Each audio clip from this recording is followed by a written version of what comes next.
Ya. Nah, saat ini kita masuk pada suatu diagnosis keperawatan jiwa di gangguan jiwa atau di apa ya, di keperawatan jiwa 2. Kalau dalam beberapa RPS yang diterbitkan oleh perguruan tinggi, ada juga yang menyebutnya halusinasi ini masuk di blok keperawatan jiwa 2. Sekarang kita akan bahas tentang diagnosis halusinasi. Seperti yang saya pernah bilang ataupun saya sampaikan pada saat di channel YouTube saya bahwa halusinasi ini adalah masuk pada diagnosis gangguan jiwa berat. Karena gangguan jiwa itu adalah apa ya? Kita bagi menjadi 3 besar diagnosa: diagnosa sehat, diagnosa sakit, serta diagnosa gangguan jiwa, ya. Ataupun ada yang disebut diagnosa sehat, kemudian diagnosa risiko, dan diagnosa gangguan jiwa. Nah, halusinasi ini masuk ke diagnosa gangguan jiwa. Kita lihat apa itu halusinasi.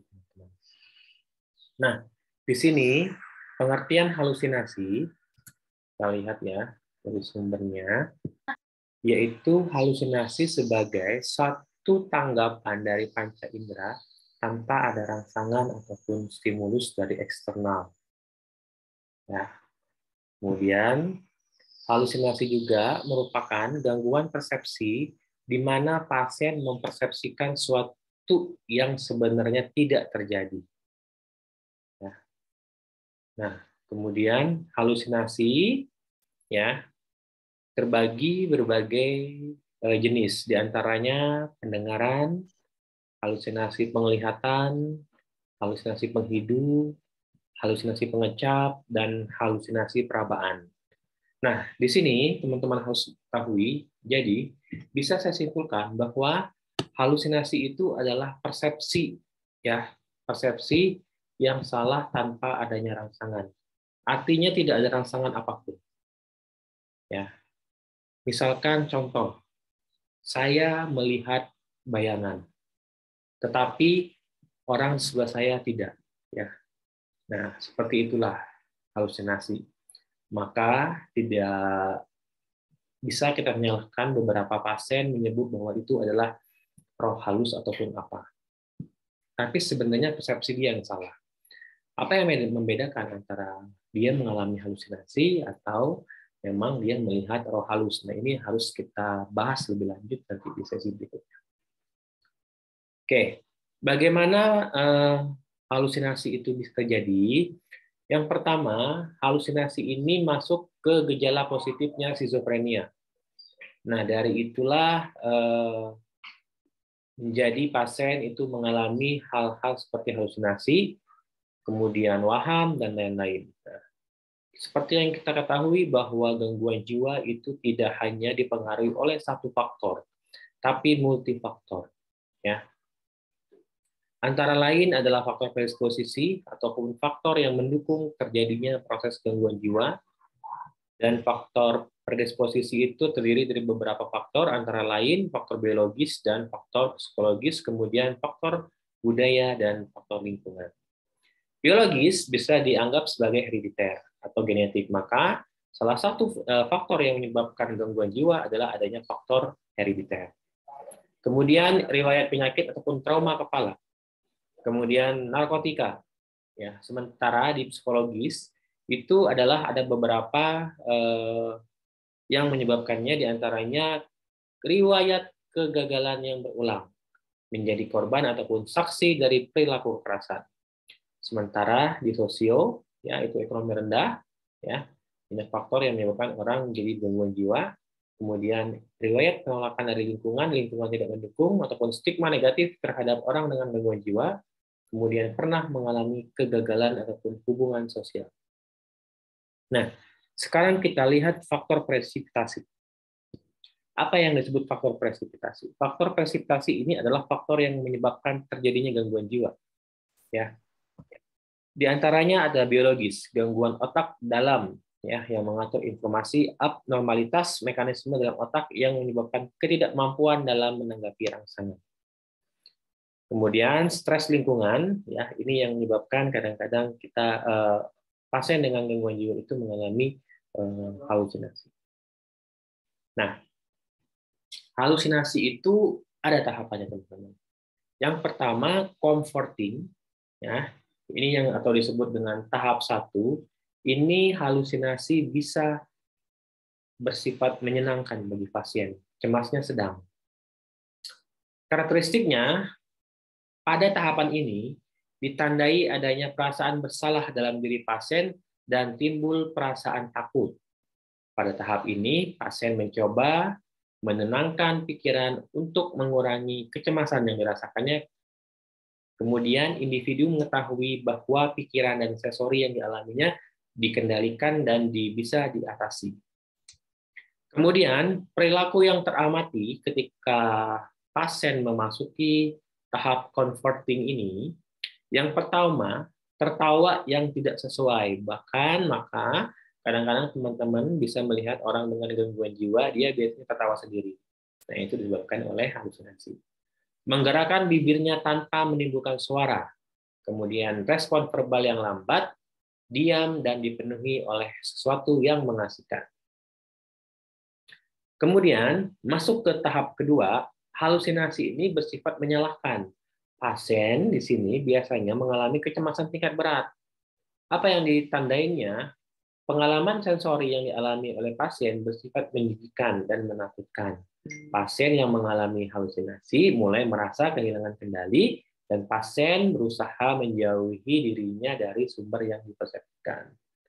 Perilaku yang teramati biasanya ketika pasien memasuki tahap 2 ini, timbullah ansietas seperti peningkatan nadi, kemudian kemampuan konsentrasinya menyempit, dan dipenuhi dengan pengalaman sensori persepsi.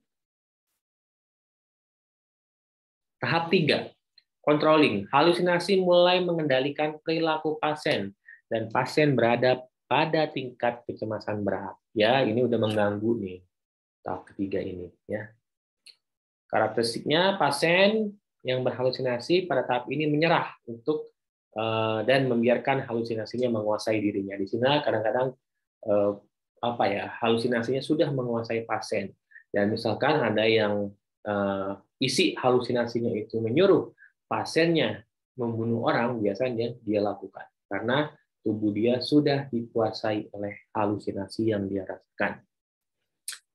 Kemudian cenderung mengikuti arahan halusinasinya, seperti yang disampaikan bahwa apapun yang diarahkan oleh halusinasinya itu dia akan mengikutinya. Kemudian rentan perhatiannya hanya beberapa menit atau detik sehingga seperti berkeringat, tremor, dan ketidakmampuan mengikuti petunjuk. Conquering, tahap keempat, di sini halusinasi hampir menguasai sepenuhnya. Jadi pada tingkat yang keempat ini dia panik. Secara umum halusinasinya menjadi lebih rumit dan saling terkait dengan delusi. Apa itu delusi? Delusi itu adalah kalau tadi halusinasi itu nggak nyata, artinya tidak ada stimulus eksternalnya. Tapi kalau ini delusi ya, Kalau misalkan ilusi, ada lagi yang namanya ilusi, delusi, halusinasi. Kalau ilusi ya itu adalah mempersepsikan benda yang salah. Contohnya, dia melihat ya, misalkan pohon pisang itu seakan-akan melambai kepada dia. Nah, ya, seakan melambai. Ada objeknya. Ya, pohon pisang. Tapi kalau halusinasi itu tidak ada objeknya. Tidak ada apa-apa, dia merasa ada bayangan atau suara yang menyuruh dia melakukan sesuatu. Ya, kalau delusi ini lebih ke waham. Waham nanti kita akan bahas pada diagnosis selanjutnya setelah pertemuan ini. Kemudian karakteristik pada halusinasi tahap 4 ini, ya, pengalaman sensori itu udah menakutkan. Jika individu tidak mengikutinya, maka dia seperti ketergantungan, ya. Kemudian ketika misalkan ada halusinasinya itu datang, dia seperti ketakutan kalau tidak mengikuti perintahnya. Kemudian halusinasi bisa berlangsung dalam beberapa jam atau hari apabila tidak diintervensikan ataupun psikotik, ya. Kemudian perilaku yang teramati, pasien menyerang biasanya, amuk ataupun ngamuk, bahkan menarik diri. Ya, pokoknya dia berespon secara tidak wajar. Oke, ini jenis halusinasi. Kita lihat, kalau dia tertawa sendiri, marah-marah tanpa sebab, menyandangkan telinganya ke arah tertentu, menutup telinganya, apalagi ditambah dengan data diagnosis, dia mendengar suara-suara, itu jelas dia mengalami halusinasi pendengaran. Kemudian kalau halusinasi penglihatan, apa contohnya? Ini, dia menunjuk ke arah tertentu, kemudian pasien mengatakan melihat bayangan. Ya, nah itulah ciri halusinasi penglihatan. Penciuman itu pasien seperti terlihat menghisap-hisap seperti sedang membaui bauan-bauan tertentu dan menutup hidung. Ya, biasanya dia menyium bau mayat atau apa. Nah, itu yang sering. Ya. Kalau pengecapan, dia merasakan sering meludah, muntah, merasakan rasa seperti darah, urin, feses atau apa gitu ya. Nah, itulah pengecapan. Kalau perabaan mengatakan ada serangga di permukaan. Jadi kayak ada serangga yang sedang berjalan di tangan saya. Itu adalah halusinasi. Oke, asuhan keperawatan pada pasien dengan halusinasi kita kaji. Yang harus dikajinya adalah apa, teman-teman? Yang pertama, kapan halusinasi itu terjadi, apa isi halusinasinya, kemudian apa yang dilakukan oleh pasien ketika halusinasinya datang. Misalkan, pada saat halusinasi terjadi, saya sedang mau tidur. Halusinasi itu ataupun bayangan itu datang setiap malam. Datangnya kadang-kadang 2 kali, kadang-kadang 3 kali. Dan halusinasi itu menyuruh saya untuk memukul teman saya. Nah, ketika halusinasi itu datang, saya hanya mengikuti perintah dan kadang-kadang saya berantem sama teman saya. Misalkan dia bicara seperti itu. Nah, itu yang harus dikaji pada pasien dengan halusinasi. Ya, ini ininya. Contohnya, misalkan kita mau mengkaji ke pasien, misalkan dari pengamatan saya, kayaknya Bapak sepertinya berbicara dengan siapa gitu, jarak tembok atau apa. Kemudian, apakah ibu, bapak melihat bayang-bayangan yang menakutkan? Nah, ini contoh-contohnya ketika kita mau mengkaji pasien dengan halusinasi. Ya. Nah, tanda gejala halusinasi, teman-teman coba bandingkan dengan standar diagnosis keperawatan Indonesia dalam menegakkan diagnosis halusinasi. Kadang-kadang di situ yang pertama, ada pasien tampak bicara sendiri, marah-marah tanpa sebab, memiringkan, mengarahkan telinga, menunjuk-nunjuk, kemudian ketakutan. Nah, itu merupakan tanda dan gejala halusinasi. Nah, contoh analisisnya, nah ini ya. Ini data objektifnya, bicara sendiri, tawa sendiri. Ini data subjektifnya, mendengar suara-suara atau kegaduhan. Ya, maka dia diangkat halusinasi. Nah, ini diagnosisnya gangguan persepsi sensori halusinasi. Oke, ini penata laksanaannya itu ada di channel saya di video nanti yang akan saya share ke teman-teman ya. Nanti akan saya share linknya di situ juga. Nah, ada 4 SP nanti yang akan kita lakukan pada intervensi dengan halusinasi. Yang pertama yaitu mengkaji kedalaman halusinasi, isi, preferensi dan lain-lain, dan melakukan tindakan mengontrol halusinasi dengan cara yang pertama yaitu menghardik. Strategi yang kedua adalah minum obat. Jadi kita mengajarkan pentingnya minum obat kepada pasien, menjelaskan keuntungan dan kerugian apabila tidak minum obat. Yang ketiga adalah bercakap-cakap ataupun berbincang dengan orang lain. Dan yang keempat itu adalah melakukan kegiatan ataupun aktivitas, ya, bebas aktivitasnya apa.